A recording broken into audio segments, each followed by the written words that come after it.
What kind of wedding begins with the bride standing in front of a man who cannot open his eyes or speak a single word? This was the question burning in Marian Williams' chest as she stood inside the small clinic of the old mining town, clutching a bouquet of mountain laurel with trembling hands. A man she had never spoken to, a man who had been in a deep coma for 5 long months, a man who would become her husband in only minutes. Hello, my dear friend. This is Jasper Ashwood, your narrator of Mountain Tales. Before we start, make sure you subscribe and drop a comment below, telling me where you're tuning in from. A big hug to you all, and I hope you enjoy the story. The wooden walls of the clinic creaked softly as the autumn wind brushed against them. The room smelled of pine oil, medicine, and the faint scent of the flowers she held. Asher McKinnon lay on the bed with quiet stillness, surrounded by the few machines this mountain clinic could afford. His strong features looked carved from stone. His dark hair was slightly messy, and his broad shoulders rested under the simple blanket. He looked peaceful, but far away. Marian's wedding day was never supposed to look like this. She had dreamed of church bells from Pine Ridge Chapel, of fiddle music echoing across the valley, of her father walking her proudly down an aisle filled with neighbors and friends. But reality had torn those dreams apart the moment the Williams Mill disaster struck. It had all started so well. Her family's small timber operation had finally won the biggest contract in 3 generations, 300 hand-hewn cabin frames for the McKinnon Hunting Lodge development. It was the chance the Williams family needed to pay debts and save their mill. Marian had worked with care and pride, using the old techniques her great-grandfather taught her. But after the delivery, everything fell apart. Mountain workers started collapsing one by one. At first 5, then 15, then 37. The air filled with panic as families rushed their loved ones to the mountain clinic, coughing and feverish. The county health inspector found the cause: contaminated timber from the Williams Mill. Wood that had gotten waterlogged during spring floods. Wood that had developed toxic fungus. Wood that released dangerous spores when cut. And the worst case of all was Asher McKinnon, the young heir to the biggest timber operation in the mountains. He had inhaled the most dust, and his lungs had taken the hardest blow. During treatment, his body went into a severe allergic shock. His heart stopped for 6 minutes. And when he was revived, he never woke up again. A deep coma took him. Marian remembered the day everything changed. Her father sat at the kitchen table with his head in his hands. The mill had been shut down. Lawsuits were stacking up. 37 families demanded compensation. Their future was ruined. Her mother's eyes stayed red from crying. Then one afternoon, Eleanor McKinnon, Ash's mother, arrived at their cabin. She stood tall and dignified, with the quiet strength mountain women were known for. "I have a way to save both our families," she said, placing her hands flat on the old pine table. "But it requires something unusual." Quote, Marian had felt her breath freeze in her chest as Eleanor explained the clause in her late husband's will, a mountain tradition. For Asher to inherit the McKinnon timber empire and keep it out of outsider hands, he had to be married before his 32nd birthday. And that birthday was only 8 weeks away. "Asher is in a deep coma," Eleanor said softly. "And your family is drowning under lawsuits you cannot pay." The kitchen felt too small, too quiet. "If Marian agrees to marry my son," Eleanor continued, "I will drop every lawsuit, and I will rebuild your mill better than it has ever been." Marian remembered staring at the stove, the old pots, the worn wooden counter. She remembered her father's tired eyes and her mother's quiet, desperate hope. And she remembered asking the hardest question of her life. "And if he never wakes up?" "Then you will be well cared for as a young widow," Eleanor replied honestly. "But you will have saved both our families." Marian spent 3 days thinking, 3 days walking the cold mountain trails, talking quietly to God, asking for guidance. And in the end, she agreed. Not for the money, not for safety, but because she understood Eleanor's pain, a mother fighting for her son, a daughter fighting for her family. And now, here she stood in the mountain clinic, a white dress, A silent groom. A judge, ready to begin the strangest ceremony these valleys had ever seen. When she looked at Asher for the first time, something unexpected stirred deep inside her chest. Even in sleep, he looked like a true mountain man, strong, steady, built by the land itself. Judge Crawford cleared his throat. "Marian Elizabeth Williams," he said gently, "do you take Asher Jeremiah McKinnon as your lawful wedded husband, to have and to hold, in sickness and in health, until death do you part?" She looked at the man who didn't even know she existed and slowly nodded. "I do." And then came the moment she feared most, the kiss that would seal a marriage he was unaware of. Her hands trembled as she leaned down. She pressed her lips softly against his, a touch light as morning mist. But what happened next made her heart stop. One of the machines beside Asher began to beep faster. The nurse rushed over. Judge Crawford froze. Eleanor gasped. Marian stepped back, breathless. Had he somehow felt her kiss? The beeping slowed again. Everything went quiet. But Marian knew what she felt. Something had changed. Something had awakened. What if a man's heart could hear love long before his eyes ever opened? This question followed Marian every time she stepped into the mountain clinic after the strange moment during the ceremony. She tried to tell herself it was nothing. A coincidence. A small shift in the machine. But deep inside, something whispered that her kiss had reached a part of Asher no doctor could see. Every morning she came to sit beside him. At first shy, then slowly braver. She brought books from his cabin, stories he loved, poems he had written, and news about the timber crews. She talked to him like she would talk to a neighbor working beside her at the mill. She told him about the weather, the rebuilding of the sawmill, and the people who depended on McKinnon timber. "Asher," she said softly one rainy afternoon, "Ezra Henderson stopped me today. He said you once paid for his granddaughter's doctor bill without telling anyone. I thought that was kind of you." She didn't know it, but deep in that still body, Asher heard her. Her voice sounded warm, like sunlight through pine trees. He didn't understand everything at first, but he knew she was there. He knew she came every day. He knew she cared. Doc Peterson noticed the small signs first.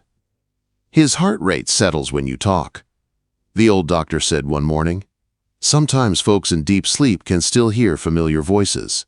Keep talking, Marian. It may help bring him back." Marian took those words to heart. Day after day she came. She read from his books, told him stories from the mill, and even shared her thoughts about the mountains. But the more she talked, the more her feelings changed.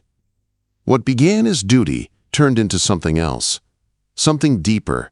Something she didn't dare name. One afternoon she found a hidden drawer in Ash's workshop.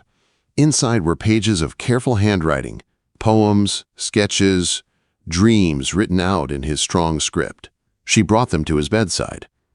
"I didn't know you liked poetry," she said, smiling as she read one of his pieces. "Your words are soft. I didn't expect that from a man who hunts elk and builds cabins with his bare hands." And in that quiet place between sleep and waking, Asher felt something move inside him. He wanted to answer her. He wanted to wake up. Weeks passed. Marian grew attached to him in a way she didn't understand. She knew him only through his books, his belongings, the way people spoke of him, and it was enough to make her heart ache. One day she asked Eleanor McKinnon a question she had been afraid to ask. "Who is Rebecca Sue?" Eleanor sighed with a heaviness only a mother could have. She was the girl Asher loved years ago. They were sweethearts at college. She left him for a high-paying job in Denver. Broke his heart. He never dated again after that. Marian felt something twist in her chest. Jealousy. Fear. A sense that she wasn't enough. She tried to hide it, but the feeling followed her into the clinic the next day. She sat beside Asher and held his hand. "I know about Rebecca," she whispered. "I don't want to replace anyone in your heart. I don't know if you'd ever see me that way if you woke up, but I want you to know, if you come back, I'll be here." Then, without thinking, she leaned forward and kissed his forehead gently. At that moment, something inside Asher's world shifted. He felt her touch.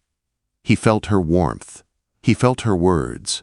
And for the first time, he pushed through the darkness. His fingers moved. Only a little, but they moved. Marian gasped. "Asher, did you just—" A nurse rushed in, checked his vitals, and shook her head. Muscle twitch. Maybe nothing. But Marian knew. The next morning she came again, holding one of Asher's books. She opened it and read aloud. "Asher, today I wrote your crews about the Copper Creek project. I hope I explained everything right. I'm doing my best. I know you'd want things done carefully." Her voice wavered. She had barely slept the night before. Then she set the book down and clasped his hand between both of hers. "Asher, I need to tell you something." Her voice trembled. "I think I'm falling in love with you. I know it makes no sense. We've never spoken. You've never even looked at me. But I care for you, and I want you to come back." The room went still. The world seemed to pause, and then it happened. As she leaned in and placed a soft kiss on his forehead, Asher's lips moved.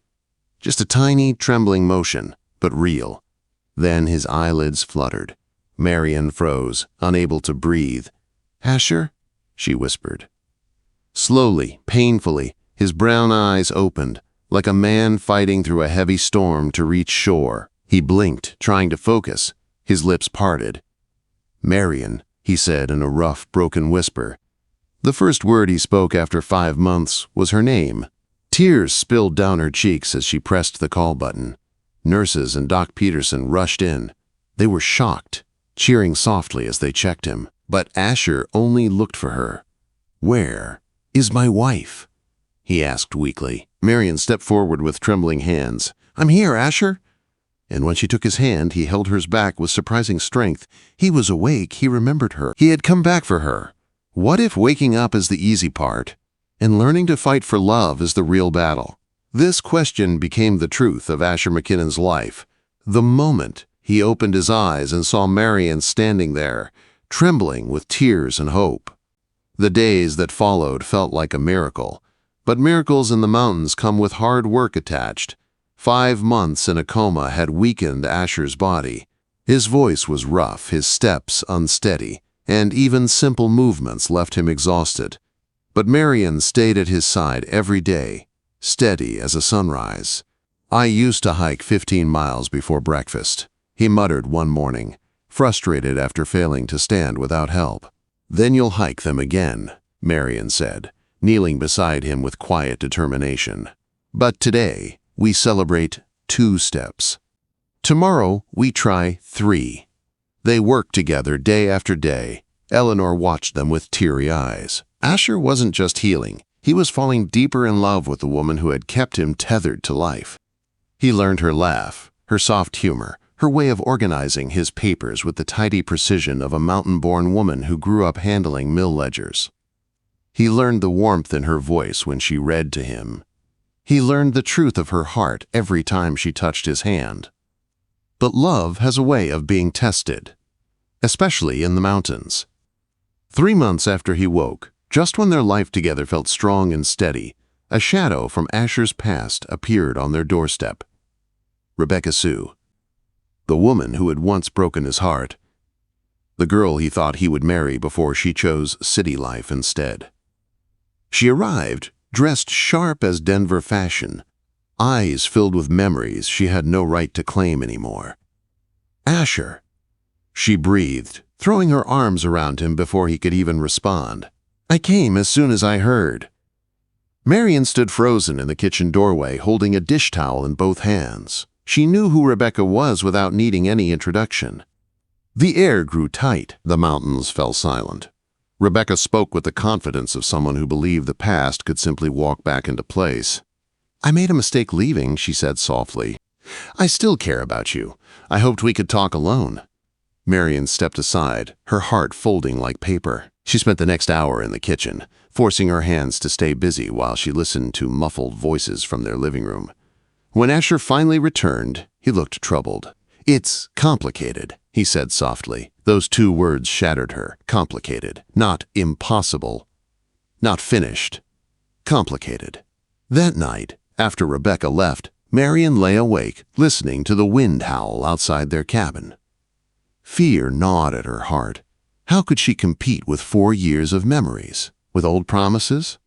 With a woman Asher had once loved? The next day, Rebecca returned. And the next. She brought city coffee, stories of old times, and pictures from their youth. She laughed with Asher like the years had never passed.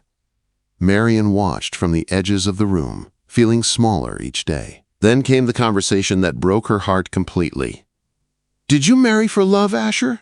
Rebecca asked him. There was a long pause, and he answered, "It's complicated." That night, Marian packed her things. She wrote him a letter, short, painful, and full of the courage she didn't feel. "Asher, I don't want to stand between you and the life you once dreamed of. I'm giving you space to choose. When you know what you want, come find me. Marian."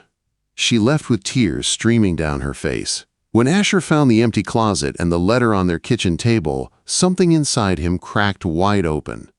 Memories of Rebecca felt faint now, like a song from another life. But memories of Marian were bright, loud, full of life. Her laugh, her voice, her tenderness, her fierce loyalty. He loved her. He loved the woman who read to him, the woman who waited for him, the woman who cared when he had nothing to give, the woman who brought him back from the dark. He grabbed his keys, ignored his doctor's warnings, and drove straight to the Williams cabin. Tom Williams answered the door with weary eyes. "Is she here?" Asher asked breathlessly. "She is," Tom replied. "But she's hurting bad." "Son, do you love my daughter?" "More than my own life," Asher said without hesitation. "Then go get her." Asher climbed the stairs, each step fueled by a mix of fear and love. He knocked lightly. "Marian, please let me in." "Go home, Asher," she whispered from behind the door. "You don't need to explain anything." "I do," he said, pressing his forehead to the wood, "because I almost lost the woman who saved my life." The door slowly opened. She stood there in an oversized t-shirt, eyes red and tired. She looked breakable, beautiful, and more precious than anything he had ever known. "Asher, have you decided?" she asked. "Yes," he said, stepping inside and closing the door behind him. "I decided the moment you kissed me at the clinic. I was just too stupid to see it." Her breath caught. "Rebecca is my past," he whispered, taking her hands. "But you are my life now. You are the woman I choose. You're my wife because of the accident. But you're my heart because of everything you've given me." Marian began to cry again. He pulled her into his arms, holding her like she was the air he needed to breathe. Then he kissed her. A real kiss, full of the fire they both had been holding back for months. A kiss that sealed a promise stronger than any mountain tradition. When he finally pulled back, he whispered, "Marry me again, Marian, not because we have to, because we want to." She laughed through her tears. "We're already married." "Then marry me for love this time." 6 months later, under the open Colorado sky, surrounded by pine trees and fiddle music, they renewed their vows. This time, Asher stood tall and strong. This time, Marian's hands didn't shake. This time, the kiss didn't wake a sleeping man. It sealed a love story born from the impossible. And 3 months later, when Marian found out she was expecting twins, Asher smiled and said, "I'll tell them their mama woke their daddy with a kiss and saved his whole world."